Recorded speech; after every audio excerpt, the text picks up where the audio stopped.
County Public Hospital. And as I served there, I met a man that we'll name Patrick. Patrick was quite ornery. When I entered the room, he said, "I'm not a religious person." I said, "Don't worry. I'm not too religious." And we became spiritual friends. Now, Patrick's story, he said, is that, "Look," he says, "Sam, I know why they sent you." He said he knew why a chaplain had just entered the room. I said, "Why?" He's like, "Because I don't want any more treatment.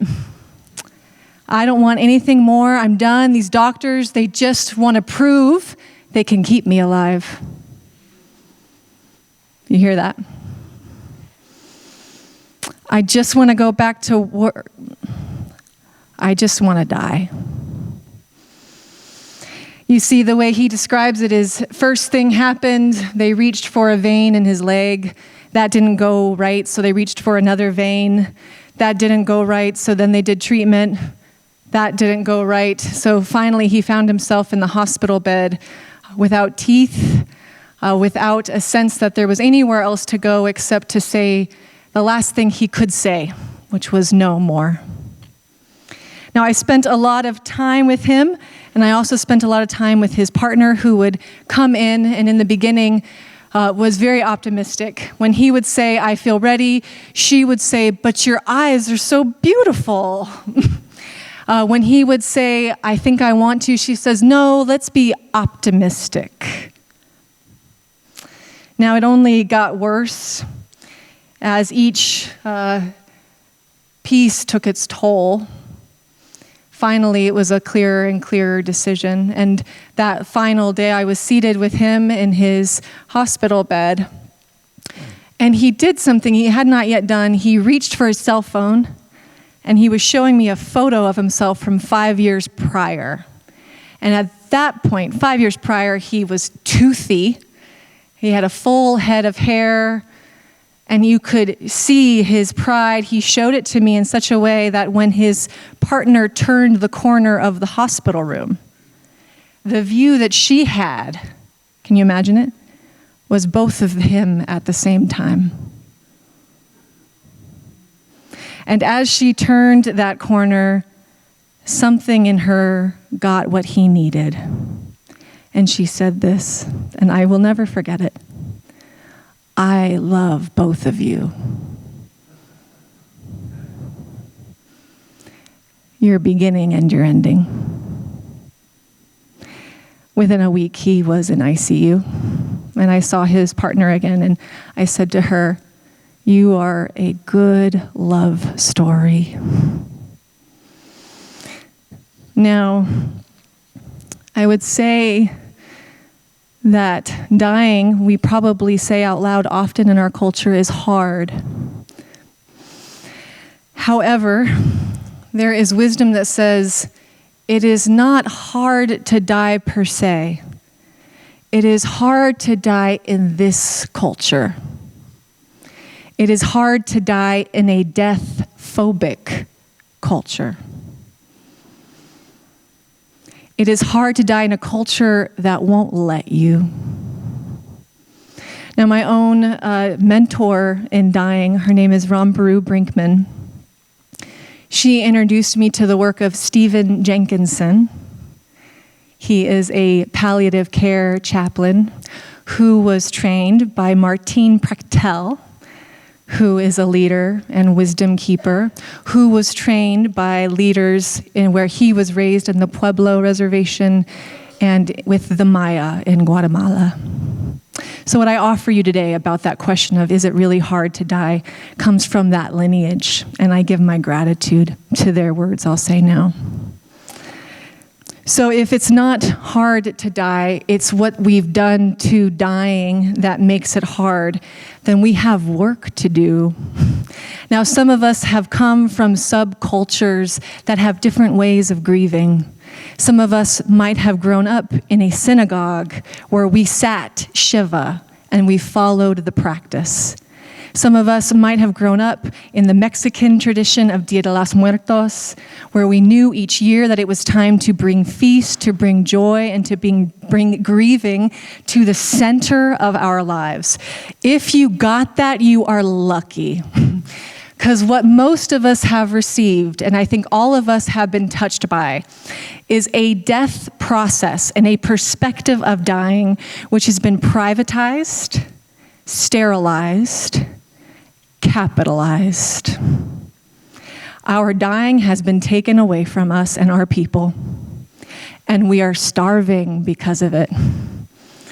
It is obvious in the very beginning when we say to someone, "I'm so sorry for your..." What Stephen Jenkinson would say is that dying and losing are very different. Dying is what people do, losing is what we do to them. We lose our dead when we say they have been lost to us. That is our work we have done. It's not what dying is. Dying is not losing. Dying is something else. Losing is what we do when we hide it away and act like it's a problem. Now, for example, some of you might even say, "I don't want a memorial." Has anyone felt that way? I don't want any of that. There are hands raised. Yeah. I don't blame you. In a death-phobic culture, we haven't been given many good examples of what it means to grieve together and to be raucous and celebratory in our grief-giving together. But what happens because we haven't been shown that? Because we have spent our entire lives watching our beloved ones die, and for everyone to come up and say, "I'm so sorry for your loss," and for people to show up with their casseroles and then to disappear, right? I've done that. Show up with their casseroles and then they go on about their business. We all know what will happen when we die. I'm so sorry for that loss. We know what will happen. We've spent our entire lives watching people practice the art of forgetting. We've watched entire years of our lives as people didn't know how to turn back and face and own and love their dead. So I don't blame us, but here's what we all lose when some among us say, "Actually, you're not going to get a chance to be grieving and joyous. I'm sorry, I'm not going to tell you what it's like to lose my life. I'm not going to tell you anything. I'm going to go quietly because I want it to be good for my family. I don't want to cause any more pain. I want them to remember who I was, not who I am now." What happens when we do that is we starve a whole community.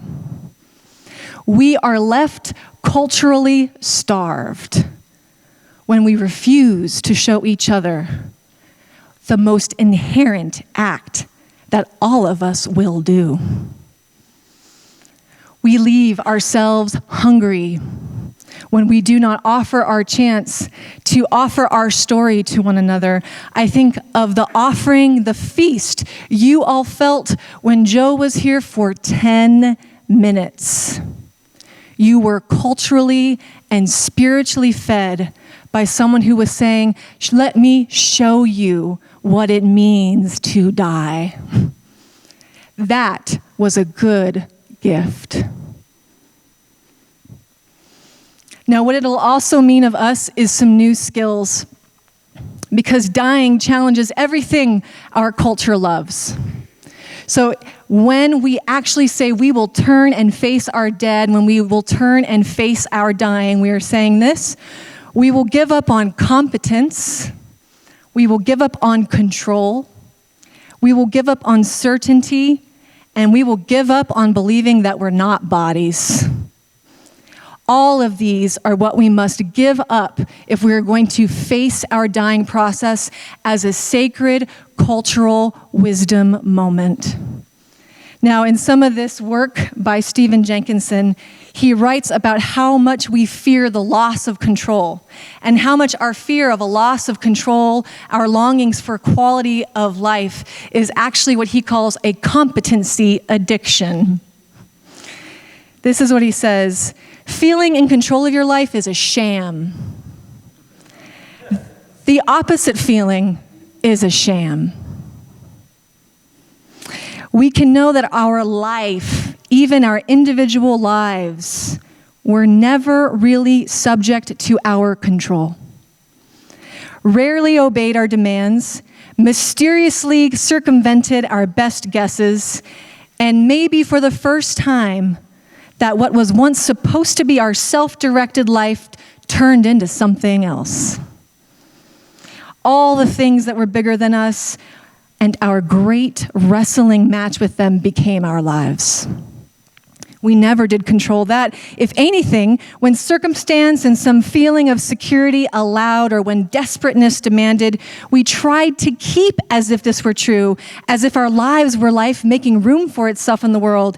But the news of our dying can be a time when we finally shuck off that binding illusion that we were supposed to be driving the bus of our lives because we thought we knew how the thing worked. That is a skill worth teaching our children. A piece of this culture we will have to release is our desire to feel resolution and completion. So often our attempts to move closer to the dying, so well-intentioned, just involve seeing if we can make them feel better. Feeling better is never the goal. Feeling more is the goal. Can we help each other feel and share more? I pull from this book from Martine. He writes about an experience in his community.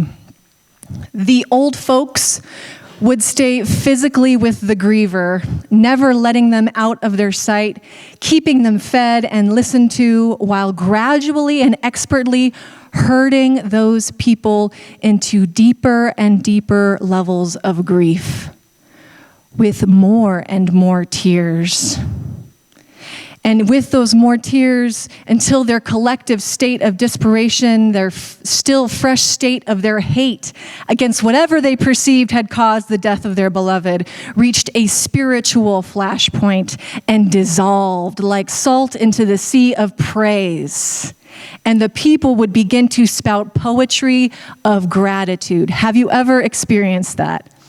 Where in your grieving, you are allowed to grieve so deeply that at some point you reach a strange granite bottom of the lake of your being, and the thing that comes out next is gratitude. Have you ever experienced that?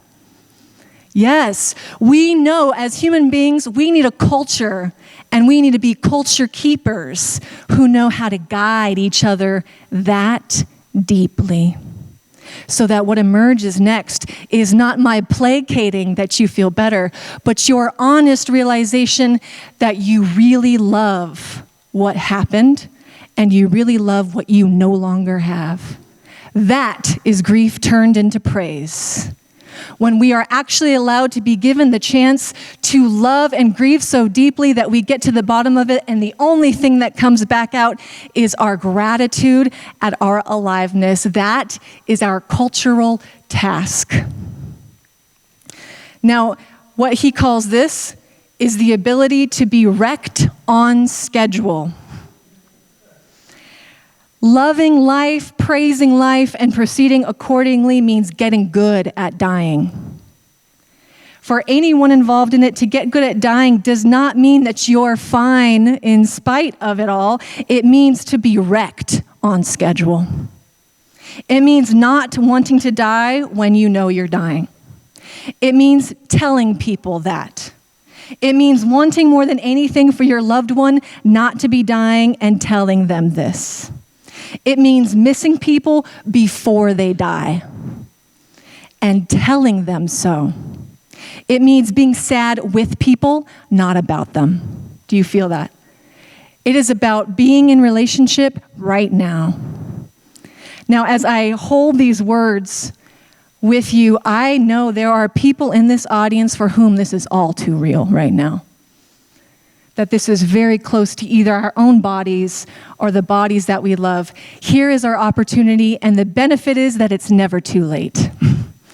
The benefit is that we can feed each other with our living and our dying the moment we realize we've got food in our bellies. I want to offer this piece to you. This is from Stephen Jenkinson's Die Wise. It is long, but it is worthy. Imagine this. This is your new way of loving life, by obeying its way of ending. This is a love affair in reverse. Let's say you're married now. Perhaps it's your second marriage. Perhaps your spouse is also at a second go at it. Both of you are in your late 80s. You've seen enough unhappiness and life now to give you a good appetite. On your good days, you remember that none of this will last, that you've seen more of life by far than you are going to see. A terminal diagnosis has come elbowing its way into your schemes for contentment. Now is the time for you to know what you've learned about life, whether it feels good or not. This is stand and deliver time. Your deal with each other and with life was going to end in one of two ways, by divorce or this. If you are the one suddenly, mysteriously dying, you'll almost certainly have the easier road. The disease will do what it does faithfully, and you faithfully or otherwise will go along with it. And if you're still listening to this, listen longer. Your spouse, unlike you, will probably stumble into their dying unescorted.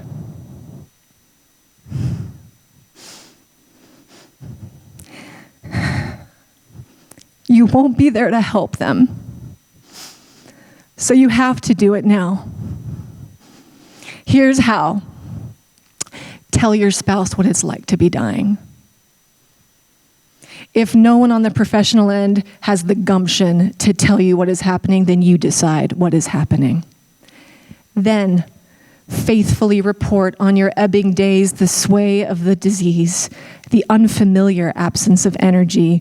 Tell your spouse everything they don't want to hear. And don't wait to be asked. Don't aim for acceptance or comfort. Aim at this, my love. I'm going to give you something of your death now through mine. So you'll have something reliable when you get there. Something of me, let me love you this way. And if you're the one who will designate, we will designate as a survivor, and the one who will write the obituary, you have the harder road, my friend. Always on the receiving end of news, status changes, test results, you have to decide that you are in the time of dying, whether your spouse gets it or not. Here's what you'll have to say more than once. I don't want to be too lonely before I have to be. I'm not going to sit with all this by myself waiting for you to be ready to talk about it. So here it goes. Tell me, please, what you think about when you look off into the distance, turned entirely inward. Likewise, I won't have someone to ask me these things when it's my turn. Tell me, please, what is it to be dying? What should I learn now? Help me for when it's my turn. You are not journeying down the road of life together. At this point, you can't. Your dying partner, without meaning to or wanting to, turned off that road. And you'll not be walking the same road again, at least not until it's your turn. This is how songs of grief are sung. You don't end up talking about grief. Instead, grief will be how you talk. Instead of being your goal, grief will be your way of going on, not being able to. This is how it is to love. May we be a community. May we be a culture that loves both of you. May you feed us what you know in your body. May we be faithful witnesses who listen. Amen.